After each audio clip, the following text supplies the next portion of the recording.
tossers have thrown it out the door with their behaviour this week. They should be ashamed of themselves. They should absolutely look at themselves in the mirror and wonder what the have they been doing.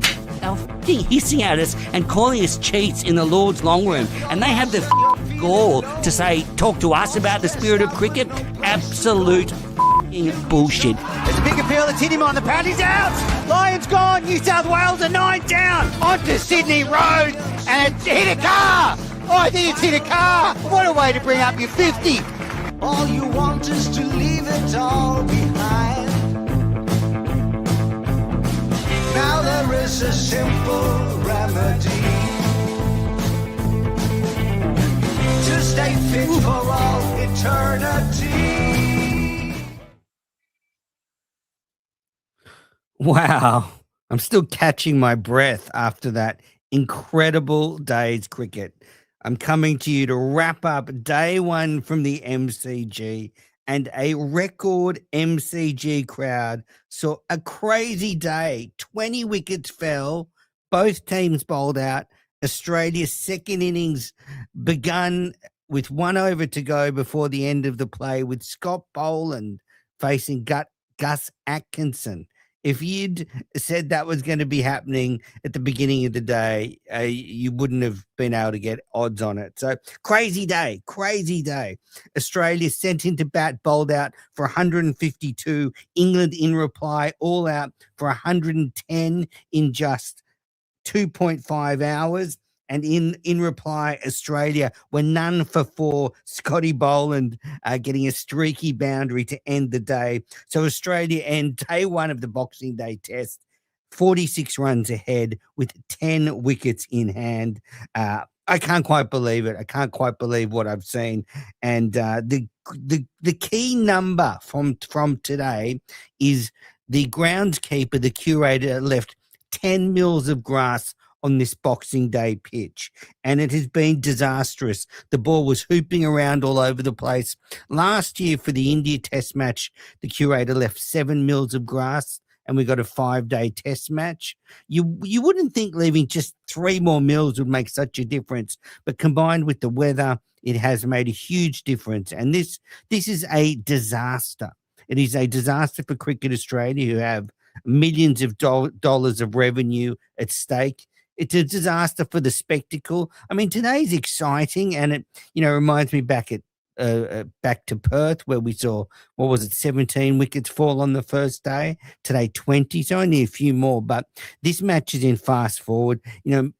Tens of thousands of poor pommy bastards have travelled, so far to come and watch this spectacle, and the pitch has sucked a lot of oxygen out of it. Exciting to watch, great for TV viewers, but in the end, this match could be over on day 2. I have a feeling it'll go a little bit longer than day 2. I think Australia will do a bit better tomorrow. But yeah, this is bad news for the MCG curator. The ball just moving sideways. We saw the pitch started off a little bit slower. There was still movement, but it was a little bit slower, a bit of a tennis ball type bounce. But then as the day went on, there were divots in the pitch. The pitch started to harden under the sun, so the ball was moving quicker, so harder for the batters to adjust. And yeah, this is produced a wild day's cricket, but not good for Todd Greenberg and the MCG, who are facing the prospect of the match ending maybe early on day 3, even tomorrow. But I would like to think this match can be pushed into day 3 at the very least. Let's talk about the day. It broke so many records. Firstly, 94,199 people turned up to the MCG. And that is the highest crowd ever at the MCG for a cricket match. The previous record was just over 93,000 at the 2015 World Cup final, which I was at. So a record-breaking crowd, and we saw 20 wickets fell, which we haven't seen in the first day of a test match in Australia for over 70 years.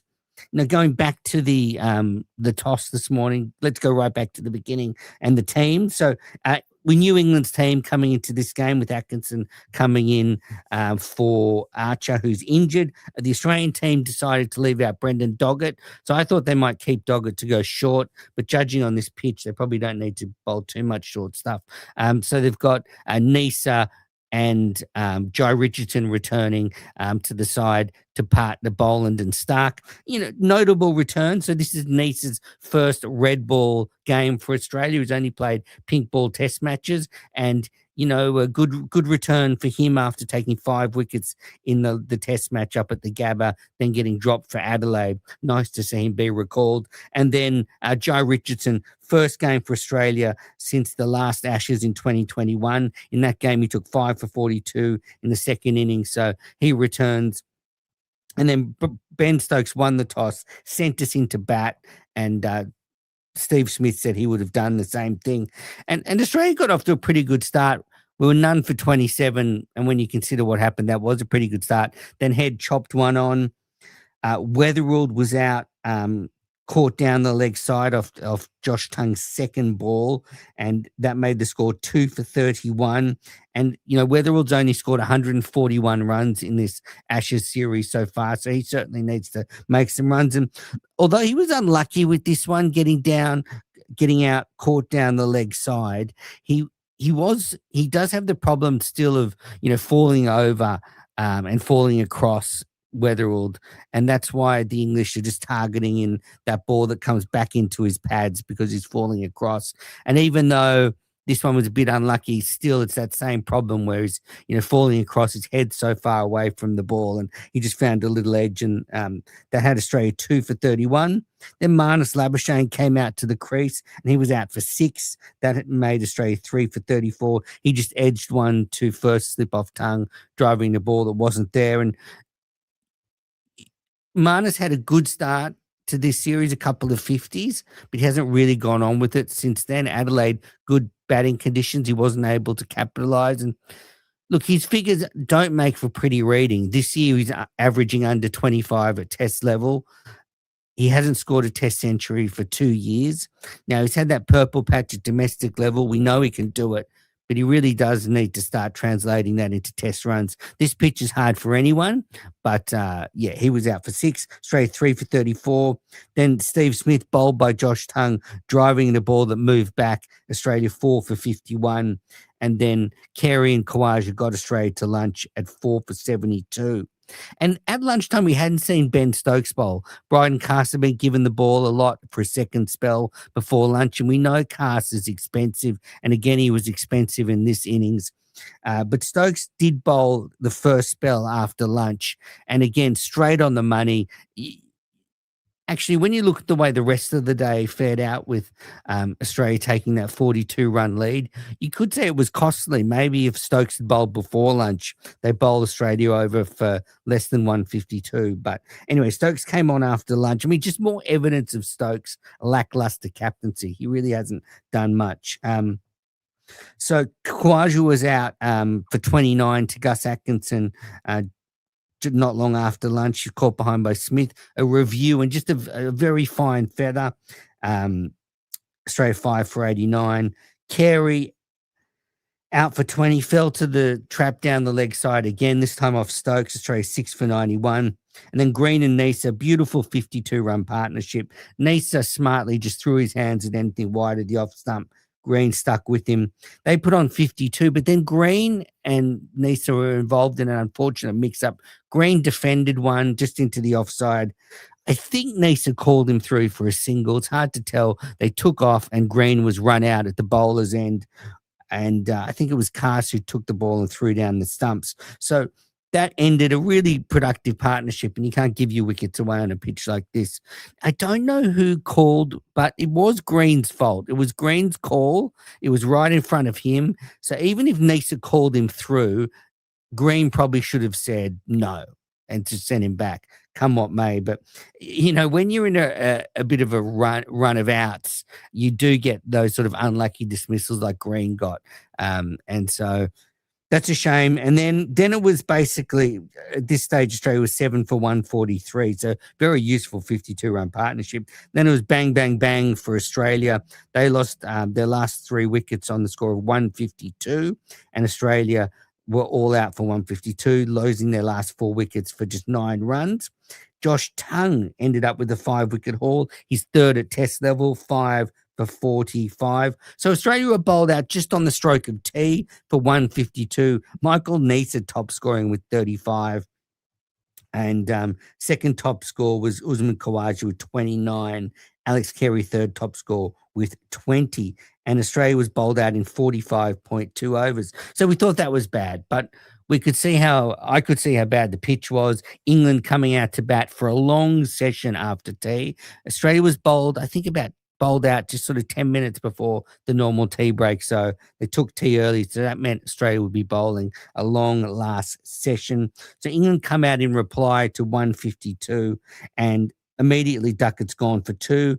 Just playing across the line of Stark delivery, leading edge, he's caught at mid-on. Then Jacob Bethel comes out, replacing Ollie Pope. Now, this is a guy that's never scored a first-class century. I mean, you're sending out a kid. I mean, this is where Baz and Rob Key and the people that run English cricket have lost their friggin' minds. They have you cannot do that to your system. What does it say to county level if you're picking a guy that's never scored a county century? It's just embarrassing. So Bethel comes out. There's 90-odd thousand people there. The pitch is moving sideways. He's got the Australian bowling attack that's absolutely on fire. Of course, Bethel's not going to get any runs. So he was out, caught behind.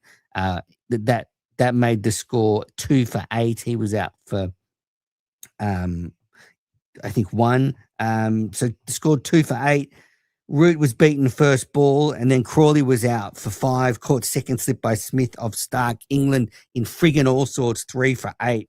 Then we had probably the most brainless moment of the day. Harry Brook charged Mitchell Stark first ball and tried to wallop him over cover. He missed. If he'd edged that one to the keeper and got out, I think there would have been a riot from the Barmy Army. So England 3 for 8. Then Root was caught behind off Neser for a 14-ball duck, and that had England 4 for 16 in absolute all sorts. So Stark had 2, Neser had 2, and Harry Brook was deciding, well, the only way to survive here is to just start swinging. Now, at this stage, so when Australia had been batting, Vaughan and Broad hadn't been complaining about the pitch. But now that it was England's turn to bat and they were in all sorts, Stuart Broad and Michael Vaughan on their respective coverages started complaining that the pitch was doing much. And they are right. The pitch is a disaster. It's a disaster because we saw at Adelaide where if you can get a decent pitch and get the game into the 4th or 5th day, it's just so much better, such a much better product. We see more of the players. It's not over in 2 days. You know, all the people that have travelled here are going to get their money's worth. So anyway, then Brook and Stokes put on a pretty whirlwind 50 partnership, but that was broken by Boland. Brook was out LBW for 41. That made the score 5 for 66. Then Jamie Smith was out bowled by Boland for 2, 6 for 68. Then Jacks was out for 5, inside edge to Carey off Boland. The score now 7 for 77. And this is interesting because I actually think England would have been better off getting out around now or declaring and having a good half an hour, 40 minutes at Australia. They only ended up getting an over at Australia at the end, but I think they might have been better off trying to have Australia 3 down at stumps, get 45 minutes at us, but they didn't do that. You know, for all of Stokes's radical captaincy, he's been very conservative in this series. I mean, it's been a shocking series for his captaincy. Talked about him not bowling before lunch. And anyway, England 7 for 77. Stokes is out not long after for 16. Great catch by Steve Smith. Stokes played it a short of a length ball off Neser. It flew to Smith at second slip, and that had England 8 for 83. Smith now 1 behind Joe Root for the most number of test catches in history. Cass was out. Score was 9 for 91 when he was out pulling in the deep. Boland took a good catch off Neser. And then Green got the last wicket last wicket when Atkinson was bowled for a useful 28. And that was the second top score. It's interesting because there was a bit of silly buggers again. We saw it in the day-night test. Smith just slowing things down so Australia wouldn't have to bat too much. But in the end, Australia had to bat for just one over. And so Australia sent Head and Boland out to open with Boland, to face the bowling, because then if Australia loses a wicket, that's stumped. So Australia don't have to expose any of their top order. Lucky for Jake Weatherald, he wouldn't have wanted to have gone out there with his test career on the line, to face up to the England bowlers on that pitch. So what an amazing day. Australia batting first, sent in 152, England all out 110. And for the bowlers, so Mitchell Starc 2 for 23, started things again at the top with 2 wickets. Michael Neser, 10 overs, 4 for 45. He's been so good since returning to the side in this series. What a pro. His first red ball game. He took 5 wickets in the Gabba test and now backs it up with top score 35 and 4 for. What a day for him. What a dream. Scotty Boland, 3 for 30. We knew it'd be difficult on this pitch, and it proved to be thus. Joe Richardson in his return, 4 overs, none for 8. I did notice it took him maybe an over to get up to speed, and then he bowled pretty well. But he's been out of the game for a while. But nice little soft return for him. And then Cameron Green, 5 balls for 1 wicket, so 1 for none. Guess makes up for a pretty forgettable day for him after being dropped down the order and then running himself out just when he was getting going. But just jaw-dropping cricket today, and I just think I'm getting a lot of comments here about the pitch, and there's a lot of frustration and anger about it, and the people are quite right to be upset. This is the biggest day of the cricket calendar in Australia. This is a showpiece day for Australian cricket, and I just don't know how the MCG curators can get it so wrong. Like, this is not just a little bit tough to bat on, but they really have left way too much grass on it. There's way too much seam movement. There was some discussion in the coverage that the groundskeepers had been worried about the pitch cracking up if they'd taken any more grass off. But I think you've got to take that risk, because this has been a mistake. And the fact that the groundskeepers seem to have so little knowledge of the pitch to get it that wrong. It's kind of I just can imagine Todd Greenberg and Cricket Australia right now would be pulling their hair out. We had a 2-day test match in Perth. Here, as I said, it looks like we'll get at the most a 3-day test match. Australia bats tomorrow. If they bat well, maybe they bat 2-3 sessions, and England chase that down on the 3rd day. And if they either get the runs or they're bowled out. So at the most, you're looking at a 3-day test match. And so very surprising. I can't see the pitch flattening out overnight and being good to bat on tomorrow. I just can't see that happening unless there's some silly buggers with the groundskeepers and they cut some grass off overnight. Could they do that? I mean, they probably could. They could just say, look, both teams have to bat again. It's sort of even Stevens, but yeah, you can't do that. I'm just jesting. I'm just speaking in jest. You obviously can't. You can't tamper with the pitch. So, I mean, what can you say today, really? I mean, fine performances with the ball for Tongue and Neser and Boland and Starc with the bat. Tough day for the batters. Brook top score. People will criticize him for his attitude and his tactics. I think Jacks actually did the same thing, tried to hit the first ball for 6. I do think England went too far with the aggression. They'd taken a pretty good grip on the game, bowling Australia out for 152. Even when you're 6 for 70, you still maybe got to try and dig in. But anyway, all over for England. It's looking like 4-0 already. I guess Bazball, maybe they can chase down a small target on this pitch. But yeah, tomorrow, well, I guess Australia need to bat for as long as they can, set England as big a target as they can. I wonder if Australia will take England's. Well, I know Travis Head and Jake Weatherald will probably go after the bowling, but I wonder what the Australian tactics will be, whether they're as radical as England or they try and guts it out a bit more. I know the Baz way is not to guts it out, it's hit your way out of trouble, but Incredible stuff. All right. Well, look, that's it. Couple of asides. Todd Greenberg was interviewed on the ABC, said next summer the 4 tests against New Zealand will be day tests. They'll be Perth, Adelaide, MCG, Sydney, all played during the day. And that's so they can then play the Big Bash at night. And he also said there'll be news on BBL privatisation in the first quarter next year, so 2026. So in the next 3 months, we'll probably get an update on what's happening with the privatisation of the BBL. But all right, look, that's it from Cricket Unfiltered for my wrap of day one from the MCG.